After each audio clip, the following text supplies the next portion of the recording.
দিনটা ছিল 3 সেপ্টেম্বর, আমার দিদির জন্মদিন। তো প্রথমে আমরা অ্যাজ এ স্টার্টার চিকেন সাটে খাচ্ছিলাম, আর তার সাথে খেয়েছিলাম রসনা। আমার তো ছিল পরীক্ষা, আমি সারাক্ষণ ওখানে বসে থাকতে পারিনি, শুধুমাত্র যখন কেক কেটেছিল, যখন খাওয়ার টাইমটা ছিল তখনই যেতে পেরেছি। যদি ও বাড়িতে ছিল না, ওর জন্মদিন সেলিব্রেট করার জন্য বন্ধু থেকে বেরিয়েছিল, তারপরে ফিরল।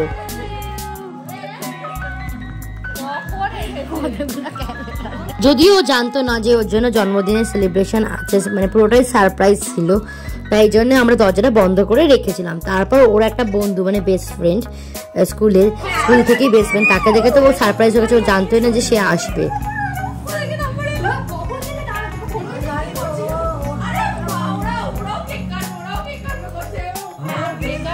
দেখতে পাচ্ছ তো যে ও কতটা আনন্দ পেয়ে গেছে, স্পেশাল ওর বন্ধু এসছে বলে।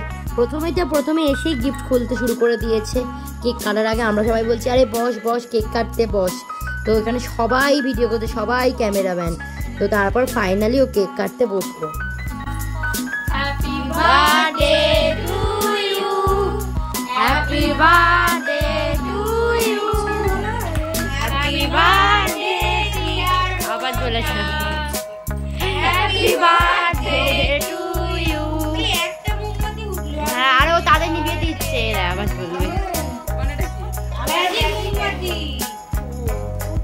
এতগুলো লাগিয়েছি কেন, আমি তো ফুফু দিয়ে যাবো না, কোন আছে না ছাড় ভাই, আর কবি না খাই কেক কাটবো না, যদি আগে কেকটা বলে লোক দিচ্ছে ওরে ফোন করে, কখন আগে এনেছি আমি কখনো বার করতে পারছি না, বাবা দোকানে বাবা আসবে না, নে ছবি তোল। হ্যাঁ এরে দেখো আমার সুগারের ফাউন্ডেশনটা মেখে ফেলেছে, আমি যেন বুঝতে পারছি না। সবাই সেজে গুজে গেছিল, আমি না সেজে গুজেই গেছি, কারণ পরীক্ষা ছিল। আর কি বলবো, তো প্রথমে কেক খেয়ে নিলাম, কেকটা খুব ভালো খেতে ছিল, যদিও আমি মিষ্টির ফ্যান নই। তো তারপর আমরা ভাত খেতে বসে গেলাম, তো সবাইকে ভাত দিয়ে দিল।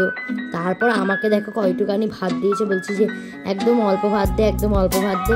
আমাকে পিটি জাস্ট মানে এইটুকুনি ভাত দিতে বলছি, এইটুকুনি ভাতই খা, জোকস অ্যাপার্ট। তারপর ভাত দিল, ডাল দিল, তারপরে আলু চিপস, যেটা প্রীতি বানিয়েছিল, প্রীতি বলতে দিদির বোন, মানে আমার থেকেও ছোটো। তো আলু চিপসটা বাড়িতে বানিয়েছিল, ভীষণ ভালো খেতে, পুরো একদম দোকানের মতো কড়মড় করছিল। দেন মাছ হয়েছিল, আমি বললাম আমাকে হাফ মাছ দিয়ে, কারণ কালকে পরীক্ষা, আর এত কিছু খেলে আমার পেট খারাপ হবে। তো মাছ দিয়ে খেয়ে তারপর দিয়ে দিল মাংস খেয়ে, তারপর চাটনি, পাঁপড়, রসগোল্লা, তারপর পায়েস খেয়ে দিনটা শেষ হলো। আর এদিকে বার্থডে গার্ল বসে বসে বাসন মাজছে, ওর দিন শেষ হয়ে গেল।